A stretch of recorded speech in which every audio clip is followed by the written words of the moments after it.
Born in 1969 to Caribbean parents, June Mensah sets out at the age of 18 alone to seek greener pastures in London. And then I ended up being pregnant. It wasn't what I anticipated. It definitely wasn't what my parents would have anticipated. At 53, the writer and entrepreneur is proof that impossible is just a word. Today, she reveals how she got the courage to go back to school after 4 kids to start a career in midwifery, creating Fearless Women UK, and also passing down family values onto the next generation. I've been through some stuff and I've made it over. This is her story. What was growing up like for you? It was fun. I mean, I am one of 3. I've got 3 sisters. My parents are from the Caribbean, so they came from the Caribbean and set up home in the Midlands. And we grew up as a very close-knit family. You know, I know all my cousins, I know my aunts and my uncles. I think I had a very rounded upbringing. My dad was fairly strict. He was, you know, but not a disciplinarian. Is that the word? That's the word. And my mum was probably the one that did all of the, you know, telling off, and we got the smack to my mum. My dad was very humble and quiet. He would be, you know, if we did something wrong, he would just go, and we knew that we needed to move. You know, we needed to get up now and not let him open his mouth and say anything. So my parents came from the Caribbean and they came to live in England. So I guess I'm a British Caribbean. I don't know any different. They adjusted well, I believe. My dad worked, he worked in a factory as a labourer. He worked for a big steel company. My mom was a seamstress and she sewed. They came, they conquered, I guess. They would have thought of coming to England as being something better for them. And they did that for us. We didn't struggle.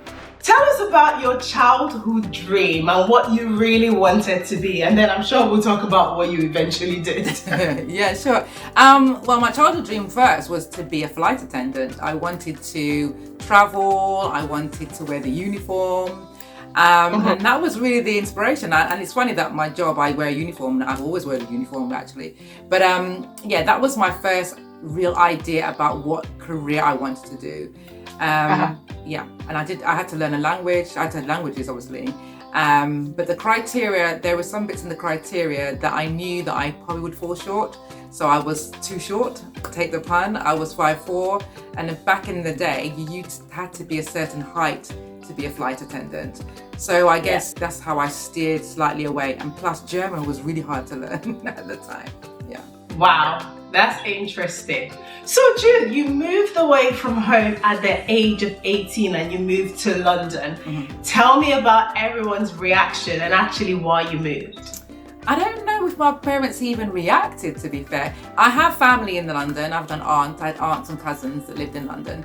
I moved away because I wanted to try to venture out, really. I was, you know, I studied, I'd done college, and I obviously wanted to go into sport, a sport kind of field. So I did sports science, and then I started dabbling in with the medical side, like I was saying, and I went towards pre-nursing course, and it was better in London actually to do that. And my aunt was a nurse midwife then, so I thought I'd go to London. I guess it started when I took the boldness really to move away from home and to go to pastures greener, in what the view was that everybody was leaving the country to go and live in the city. So I decided that, you know, why not take the bull by the horns and venture out and see what life had for me, June, really. I went to visit, applied for some places, and was waiting for places to come back. And then I just told my mum that I think I'm going to live in London with my aunt.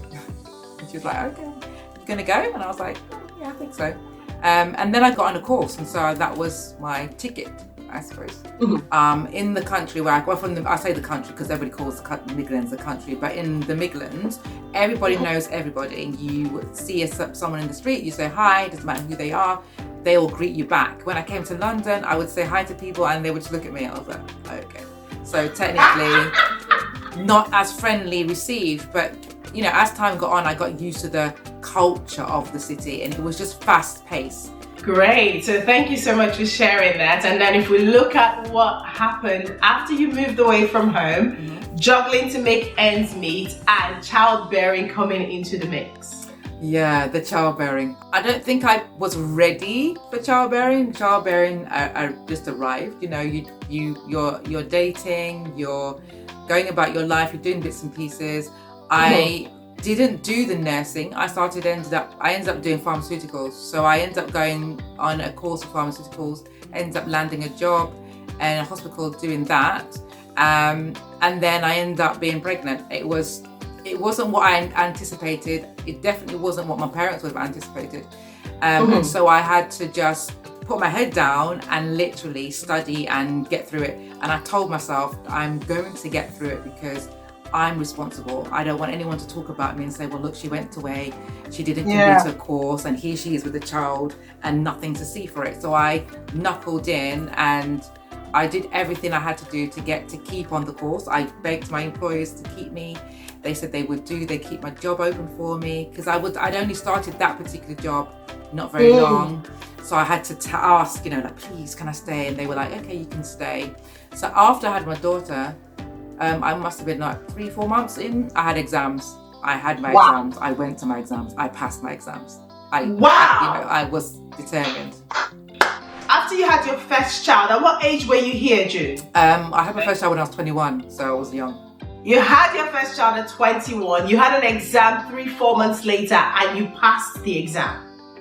I had to. I had no choice. I had to, for myself, because I know that I'd made a U-turn. And although it was a blessing, it was still a U-turn that I wasn't anticipating. But I didn't want to let myself down. I came to study, I came to learn, and I was going to do that. Wow. Just tell me what was going on in your mind at that time. It was tough. I'm not going to lie. I'll be real. It wasn't easy. I had the thoughts in my head was I let my parents down. My dad was going to be upset. I thought I had all of those things that I wanted. I felt like I had to prove that I was still going to be able to commit to having a child. I mean, because I could have not had a child, to be fair. I could have gone to the doctors and said, look, but I chose to take that responsibility. And once I had my daughter and I knew that this child is my responsibility, I knew I had to push through all the hardships. The sleepless nights, the studying alone, eating late, scrimping and putting things together just to get it through. I had to. I will say, now I look back at it, I don't really know how I got through it. I just know that I have my faith. I prayed. I was telling God, I'm sorry I messed up. I didn't mean to make the maneuver. And it's like God was like, listen, I love you no matter what. So that's what kept me. I just kept on that. And I'm, my faith has kept me to this time, till now. I'm constantly will not turn away from my faith because I've been through some stuff and I've made it over. So yeah, it was a challenge. Wow. From flight attendant's dream to midwife support worker, project manager midwife, how do you get the courage to change careers? When I started doing pharmaceuticals, I wanted to have got that medical kind of thought process. So going into pharmaceuticals was another natural kind of progression. I started off in stores. It was meant to be a temporary job. It was just to keep me going until I got back onto the nursing or midwifery pathway. I started moving up the ranks there, became medical technical officer. I then became a dispenser. I then became a pre-reg, and then I started doing ointments and creams, and I branched into oncology. I just kept going up the ladder that way. But when I had my, obviously I've got 4 children, so when I had my 3rd and 4th child, I had that passion still to become a midwife. It was there in the periphery. It was just laid dormant. But it was when I went to a friend of mine's birth, she asked me to come with her to be her birthing partner. And while being there, the midwife said to me, am I a midwife? Are you a nurse? And I was like, no, I work in pharmaceuticals. And she says, oh no, you should really be a midwife. You have that nature. And that's what reminded me, I wanted to do nursing. I wanted to do midwifery. Maybe this will be the season to do it. So I had my last child, my 4th child. And it was like, all of a sudden I had this moment where I thought, okay, this might be the right time to transition. And And then I transitioned. I applied to midwifery school. I only applied to one university. I didn't think about it. I did it, filled the application form in and handed it in. It was when they sent the letter back and they said, right, you have a place. And I was probably like 7-8 months pregnant. I was, at the time when I started putting the application forms in, and then I had my son, then I got a place. And I was going there 6 months after having him to, interviews and selection, and hearing other people saying it was their third, their fourth attempt to get in. And I was thinking, they were saying to me, have you applied to any other universities? And I was like, no, I've just applied to one. And they're like, wow, this is really hard to get into. Have you considered that you might not get in? And I was like, I haven't considered that if I can't get in. I hadn't, and I got in. I got a place. I started on a first year student with a 6-month-old son. Wow. And 3 other children going to school, and 20 years plus later, senior midwife, project manager midwife, doing crazy things right now. So you have a movement that we've decided to call Know Your Cousins. Tell us a bit more about your family situation. Well, it stems really from my dad in regards to that. I lost my dad in 2019, and he was the captain of our ship, I would say. He was a very quite humble person, but he always allowed us to know our family. So I always went to see my uncles, I went to see my aunts. My uncles used to drive the buses, and we used to go on road trips and seaside trips together with my cousins. And it was something that my dad instilled in us, that we should know our family and be able to call on them if need be. So as I've grown up, I've tried to make sure that my children know their cousins and know their family, so that if anything was ever to go wrong or they needed support, they knew who their family members were. So I've just carried that on, really. I've just kept doing that more and more. And if you speak to my friends who know me, they will say, if June becomes your brethren, like your friend, that's for life. I don't ever have friends that I just break up from. I may move you out of the circle, I may move you in the circle, I may put you further out of the circle, but you're always going to be a brethren, a friend, going through life. That's always going to be the way. As time has gone on, I've met friends who have been there for a season. I've met friends who I know that I shouldn't have been friends with, but they're friends with me now still. I've met friends that I didn't really like at the beginning, and I thought, well, okay, this is not going to work. And they've been long-term friends. So what I try to do is, when I meet people, I take them as face value, because what they are on that day is what they present to me on that day. I don't really listen to hearsay. If someone says, oh, that person's this and that, I want to make my own assumption, because we all go around with unconscious bias every single day, just because of our colour and our skin and everything else that goes with that. But I try to understand who you are, and you're in my circle for a reason. So you're either in there because we need to learn something from each other, I need to learn something from you, you need to learn something from me, or in the circle because we need to help each other, or I'm the help or the stepping stone for you. Even the haters, there's something for them why they're there, and whether it's a one thing, 10 things, a year, 2 years, 10 years, it's just I move you in and out of the circle as need be.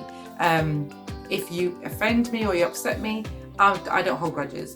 It's if I can air it quickly and it's done, dealt with, you may just move slightly out of the circle, but you're in the circle still. I haven't changed in that principle. What's your philosophy about love and relationships? That's a tough one, because I understand what love is, and I understand that love is needed, and the love that comes unconditional is God's love. So that's my frame. Yes. That's my frame for where love comes from in everything that I do. My experiences of love, I've loved, I've been loved, I've fallen out of love, I've had breakups, I was married and I'm not married anymore. But, as time has gone on, I think I've just learned that love is a really big word. It's a 4-letter word, but it's actually huge. You can't give quantum to it. It's just such a big word. I will love you to the moon and back. If you hurt me, I will love you maybe a little less, but the love will still be there. I can't not love you. But love for me at the moment, I'm learning to love myself. I'm learning to love who I am in this skin. I'm learning to embrace my authenticity. I'm learning to love this person at 53. This is a new chapter for me. So everything's new right now. Everything's changing right now for me. So that's what I would say about love. I wake up 5 every day, and I give that hour, that first hour to God.